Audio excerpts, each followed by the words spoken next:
Okay, so you think Coca-Cola sells a drink. You see the red cans in every gas station, every grocery store, every restaurant on the planet. The vending machines in airport terminals, the fountain dispensers in McDonald's.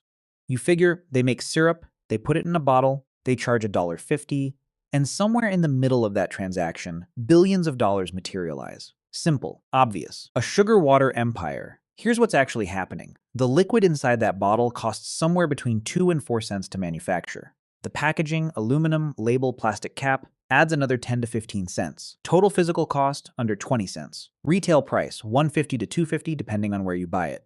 That gap, the chasm between what this product costs and what you willingly pay, is not an accident. It is the entire point, because Coca-Cola is not really in the beverage business. It never was. The story starts in Atlanta in 1886 with a pharmacist named John Stith Pemberton.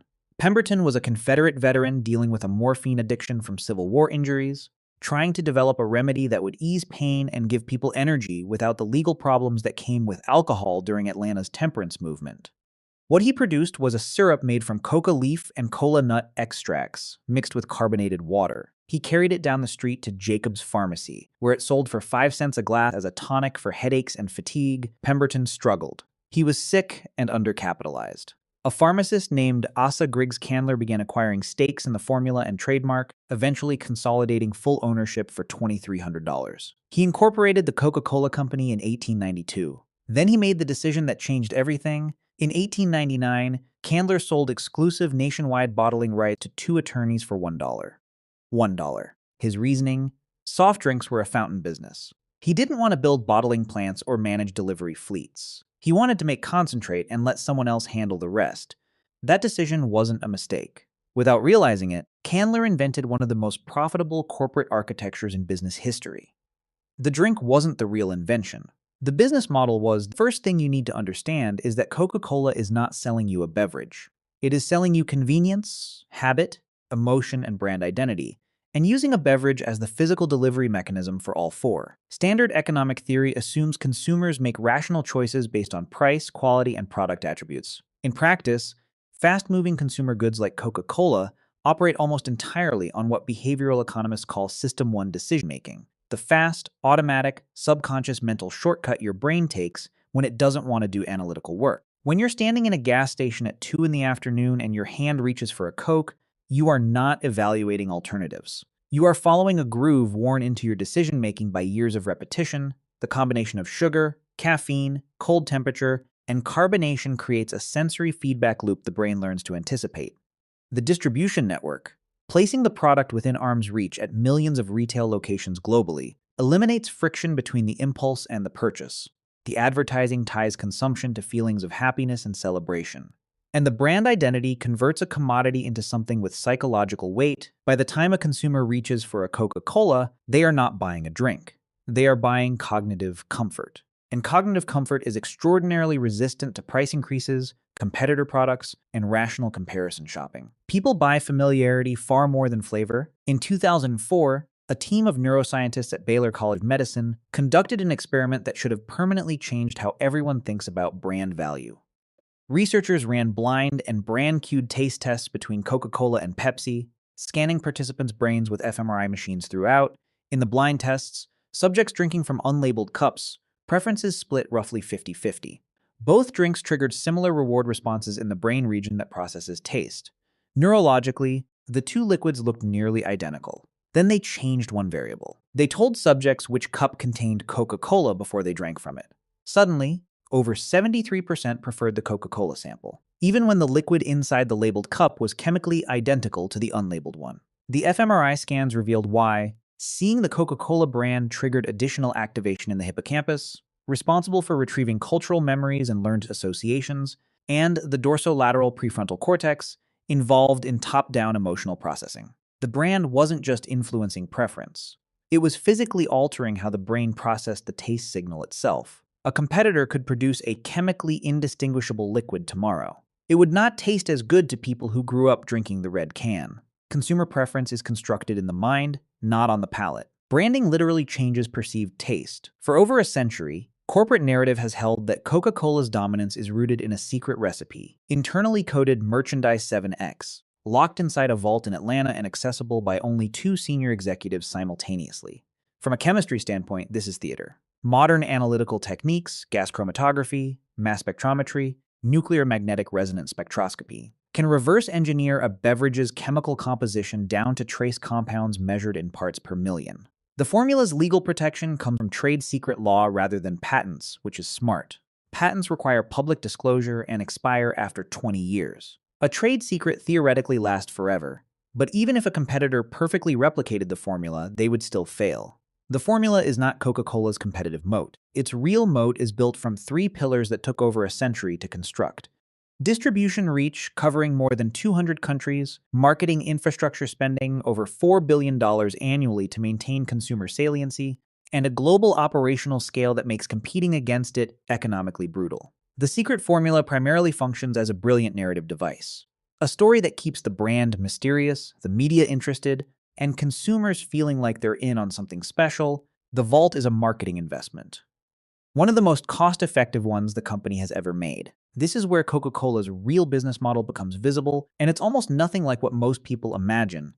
The Coca-Cola Company, traded on the NYSE under ticker KO, does not own the factories where your Coke is bottled. It does not operate the truck fleets that deliver it to your store. It does not manage the warehouses or the retail restocking routes. What it actually does is more elegant. It manufactures concentrated flavor syrup at a small number of centralized facilities, sells that concentrate to independent regional bottling partners, and collects a check. Those bottling partners, companies like Coca-Cola Consolidated in North America, Coca-Cola Euro-Pacific Partners covering Europe and the Asia-Pacific, and Coca-Cola FEMSA in Latin America, handle everything downstream. They buy the concentrate, mix it with local water and sweeteners, fill the cans and bottles, operate the delivery fleets, and manage retail relationships. The financial architecture this creates is striking. Concentrate manufacturing generates gross profit margins exceeding 60%, with operating margins between 28 and 32%. Meanwhile, the bottling partners, taking all the capital risk, running all the trucks, employing all the labor, earn operating margins in the 8 to 12% range. When aluminum prices spike, the cost hits the bottler's income statement. When diesel fuel costs rise, the bottler absorbs it. Coca-Cola owns the recipe, the brand, and the high-margin cash flows. Everyone else owns the infrastructure. This is what asset-light means in practice. The franchise bottling model allows Coca-Cola to scale globally without the capital expenditures that would normally accompany that scale. Maintaining thousands of bottling facilities and delivery fleets across 200 countries would require tens of billions of dollars in recurring capital spending. Equipment upgrades, facility maintenance, fleet replacement, labor costs. The Coca-Cola Company, by transferring those requirements to regional partners, keeps its own capital expenditure around 2 to 4% of net revenues. Its bottling partners, bearing the actual operational load, spend 5 to 8% or more. The parent company's return on equity consistently exceeds 35% as a result. What makes this architecture particularly durable is that it also transfers local risk to local operators.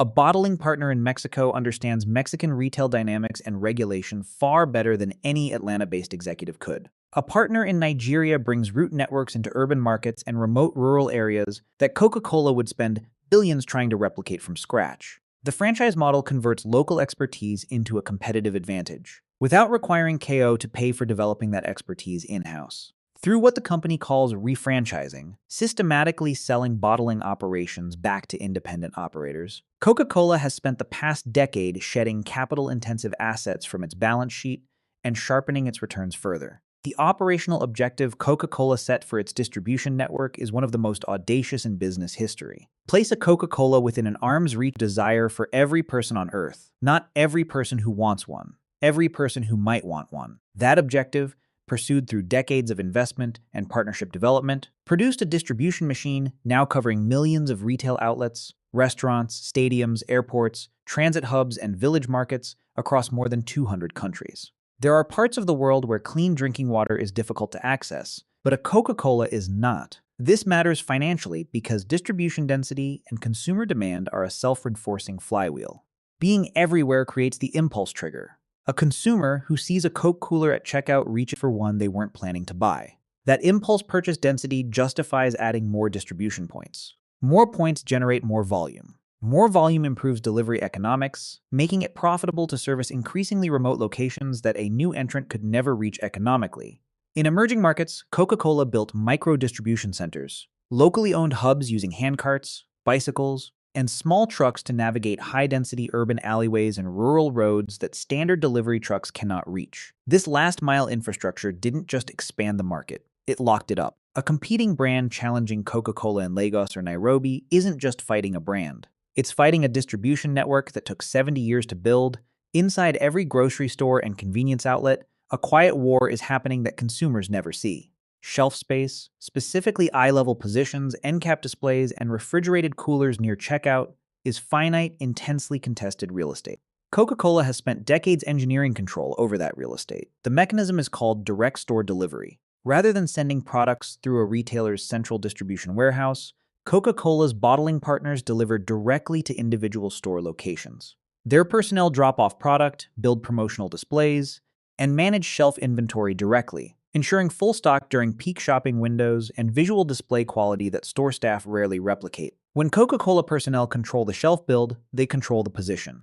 Eye-level placement, end cap exposure. The cold cooler next to the checkout counter that intercepts impulse decisions precisely when a consumer is waiting to pay. Research consistently shows eye-level shelf placement can lift product sales by 30% or more compared to lower shelves. Beyond placement, Coca-Cola places proprietary branded refrigerators in retail locations at no charge to the store owner. The catch, an exclusivity clause that forbids competitor products from entering that cooler. A retailer who accepts the free equipment has effectively handed Coca-Cola control of the cold impulse purchase category in that store. And then there are exclusive pouring contracts, multi-year agreements locking an entire restaurant chain, university campus, or sports venue to Coca-Cola products exclusively. One contract secures a channel entirely, shutting out every competitor from every location in that network simultaneously. If you're getting value from this breakdown, it would genuinely help the channel if you liked the video and subscribed. It only takes a second and it makes a real difference. If virtually every adult on the planet knows what Coca-Cola is, why does it spend over $4 billion every year on advertising? What is another $4 billion actually buying? Everything the mistake is thinking advertising exists to create awareness. For an established brand like Coca-Cola, awareness is not the objective, saliency is. Saliency means being the automatic, first response answer when a consumer experiences a purchase trigger. Not "I've heard of Coca-Cola," but when I'm thirsty, my hand reaches for Coke before I've consciously decided. Human memory decays. Consumers are not loyal in the way brands imagine. They choose from a small consideration set in each purchase moment, shaped by what's recently occupied mental space. A brand that stops advertising doesn't maintain its position while saving money. It creates a vacuum that competitors immediately fill. Additionally, the majority of Coca-Cola's volume comes from light buyers, consumers who purchase the product once every week or two rather than daily. These light buyers are disproportionately influenced by advertising exposure. $4 billion in media spend is largely the cost of repeatedly recruiting those light buyers into the next purchase cycle. And there is the deterrent effect. Maintaining that level of advertising spend establishes a barrier most potential entrants cannot clear. A challenger brand doesn't just face the cost of building a product. It faces the cost of competing against $4 billion of consumer mind occupation per year. That reality alone keeps most serious competitors out. Notice what Coca-Cola's marketing almost never discusses. The drink itself. You don't see advertisements focused on ingredient quality or cost efficiency. You don't see comparative taste claims. You see the 1971 campaign where hundreds of young people from different cultures stand on a hilltop singing together. You see the 1930s holiday illustrations by artist Haddon Sundblom that gave modern culture its definitive visual image, Santa Claus. In red and white, by no coincidence. You see the Open Happiness platform positioning a Coke as an accessible emotional reward available to anyone, anytime. You see Olympic sponsorships and FIFA World Cup campaigns anchoring the brand to shared human achievement. This is not accidental sentimentality. It is a calculated strategy to keep the brand entirely outside the domain of rational evaluation. The moment Coca-Cola's marketing focuses on a product attribute, taste, ingredients, price, it invites comparison. It gives a competitor a specific claim to challenge. It encourages the consumer to think rather than feel. And thinking leads to an inconvenient question. Am I paying $2 for something that costs 3 cents to make? Selling happiness sidesteps that question entirely. Consumers are not evaluating the economics of liquid sugar. They are buying a feeling, nostalgia, warmth, celebration that the brand spent over a century associating with the product.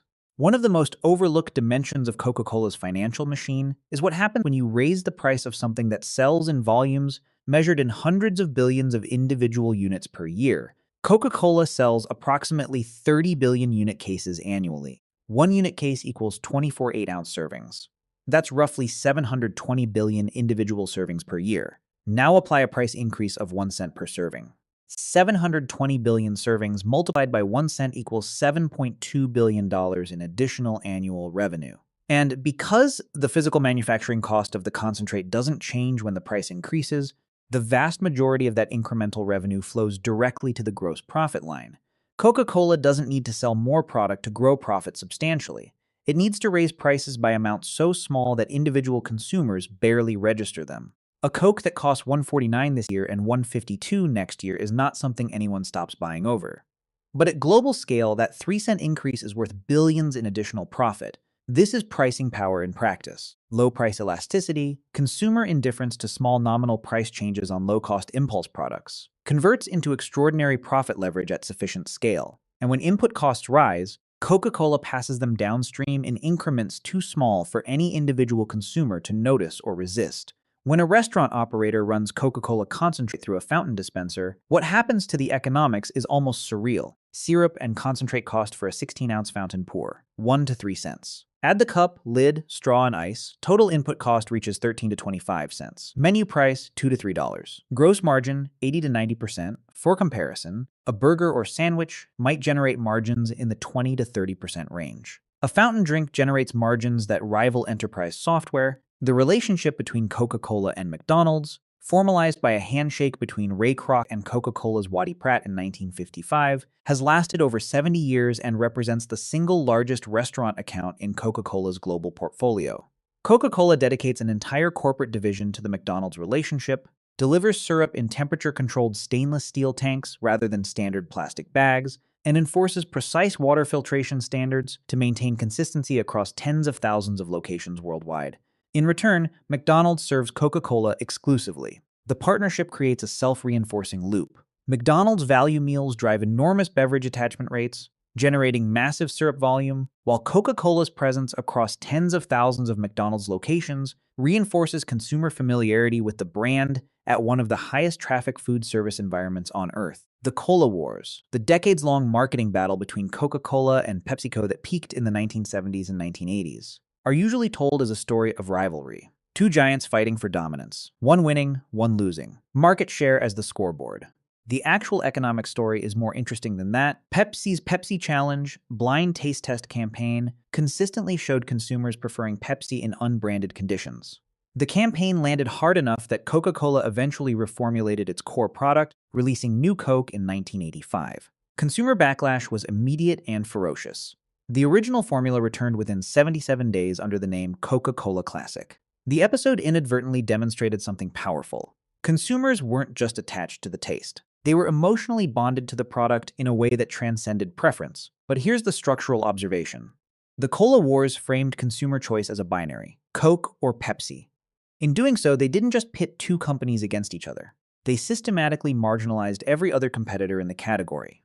Regional soft drink brands and store-label alternatives found themselves squeezed out of a conversation that two duopolists had redefined as a two-horse race. The rivalry, paradoxically, made both companies stronger by eliminating the competition around them. Starting in the early 2000s, Coca-Cola faced a structural threat no competitor had ever posed: the consumer's own growing concern about what they were drinking. Epidemiological research linking high sugar consumption to obesity and metabolic disease began accumulating. Governments implemented soda taxes. Schools removed sugary drinks from cafeterias. Consumer preferences began shifting, slowly at first, then with increasing momentum. Coca-Cola's response was not to defend the product. It was to transform the portfolio. Significant R&D investment produced Coca-Cola Zero Sugar, formulated to replicate the taste profile of the original without calories to a degree that earlier zero-calorie formulations never achieved. The result retained health-conscious consumers within the brand family. Zero Sugar delivered 14% volume growth in fiscal year 2025. On packaging, Coca-Cola introduced smaller format options. The 7.5-ounce mini can, addressing consumer desires for portion control while delivering a counterintuitive financial benefit. smaller cans command significantly higher prices per fluid ounce than standard cans, improving gross margin per unit of liquid sold. On the regulatory side, certain regional recipes were reformulated to reduce sugar content just below soda tax thresholds in specific jurisdictions, neutralizing the financial impact without requiring market concessions. The health crisis did not weaken Coca-Cola. It forced product and financial innovation that ultimately made the business more resilient. By the mid-2010s, relying exclusively on carbonated soft drinks in developed markets was a long-term volume saturation problem. Soda consumption per capita in the United States and Western Europe had been declining for years. Whatever direction consumer preferences moved, towards sparkling water, premium dairy, cold coffee, sports hydration, or energy drinks, Coca-Cola would own the leading brand in that category and deliver it through the same distribution machine already reaching millions of retail points globally. The portfolio today reflects that strategy. Fairlife provides premium, high-protein dairy products. Costa Coffee, acquired for $5 billion in 2019, gave Coca-Cola a global cafe footprint. Body Armor competes directly in sports hydration. Smartwater and Topo Chico serve the premium water consumer, and the core sparkling portfolio continues generating the high-margin cash flows that fund everything else. The strategic leverage is that every new brand Coca-Cola acquires gets immediate access to a global delivery system that took a century to construct. That distribution advantage dramatically compresses the time and capital required to scale a new product, and it converts the distribution network from a single product asset into a permanent competitive moat for any brand that enters the system. From a corporate finance perspective, the Coca-Cola Company is what investment managers call a cash compounding engine, a business generating predictable, growing cash flows year after year, with margins that expand over time rather than compress. In fiscal year 2024, the company reported net revenues of $47.1 billion, a gross margin of 60.9%, and an operating margin of 21.2%. In fiscal year 2025, revenues grew $47.9 billion, gross margin expanded to 63%, and operating margin reached 28.7%. Net income, $13.1 billion. The dividend record is perhaps the most striking signal of financial durability. Coca-Cola has increased its annual dividend for more than 60 consecutive years, a designation known as Dividend King, reserved for companies maintaining at least 50 consecutive years of dividend growth through recessions, financial crises, and every conceivable market disruption. In 2025, Coca-Cola returned approximately $8.8 billion to shareholders through dividends alone. Warren Buffett's Berkshire Hathaway accumulated 400 million split-adjusted shares of KO between 1988 and 1994 at a total cost basis of $1.3 billion. Today, that position is worth over $35 billion. More relevantly, Berkshire now collects over $700 million in annual cash dividends from that single holding, a cash-on-cash return exceeding 50% relative to the original purchase price, every single year, without selling a share. That is what a durable economic moat looks like across decades. Here's how the economics play out when you run the scenarios forward. In the optimistic case, global volume growth continues at 2 to 3% annually, driven by emerging market expansion and the zero sugar line.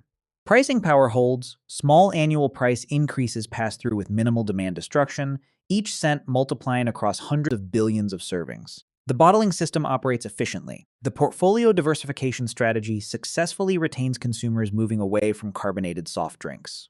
Operating margins continue to expand, dividends keep growing, and the cash generation compounds predictably. In the realistic case, structural health consciousness puts additional pressure on core carbonated soft drink volumes. A major commodity shock, aluminum, corn syrup, or fuel, forces pricing decisions that create meaningful demand elasticity in price-sensitive markets. A significant expansion of soda taxes across multiple jurisdictions simultaneously compresses revenue.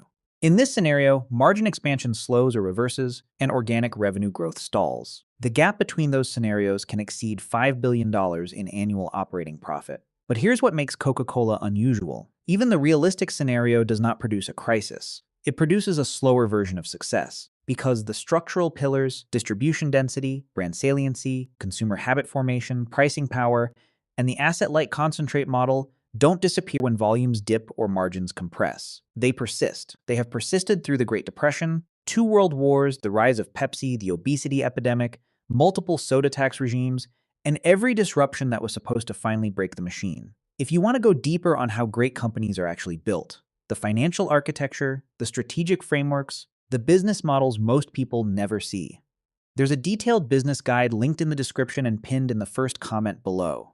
Well worth your time. Here's what the Coca-Cola story actually teaches, stripped of the nostalgia and branding mythology. The physical assets, the sugar, the water, the aluminum, the factories, are the least valuable parts of the enterprise. They are interchangeable, commodity-priced, and available to any competitor with sufficient capital. The real assets are intangible and structural. A century of emotional brand building wired the product into the cognitive architecture of billions of consumers across 200 countries. A distribution network so dense and deeply embedded in retail infrastructure that replicating it from scratch would require decades and hundreds of billions of dollars. Consumer habits formed early in life and reinforced by 1,000 ambient brand interactions per year. Pricing power that converts fractional per unit increases into billions of additional dollars of profit at scale, and an asset-light corporate structure that generates extraordinary financial returns while offloading capital risks to a global franchise network. These are not things you can buy, copy, or manufacture quickly. They are built over generations through consistent execution, disciplined reinvestment, and the relentless maintenance of a brand that means something to the people who interact with it. Asa Candler paid $2,300 for a syrup, recipe, and a trademark in the 1880s. What he was actually acquiring, though neither he nor anyone else fully understood it at the time, was the right to begin building one of the greatest economic systems ever constructed. Coca-Cola didn't become one of the world's most valuable companies because it made the best drink. It became one because it built one of the greatest economic machines ever created, and then spent 130 years making sure that machine ran quietly enough that you'd never notice it was there. If this video gave you something to think about, hit the like button and subscribe if you haven't already. More of this kind of deep dive is coming. Thanks for watching.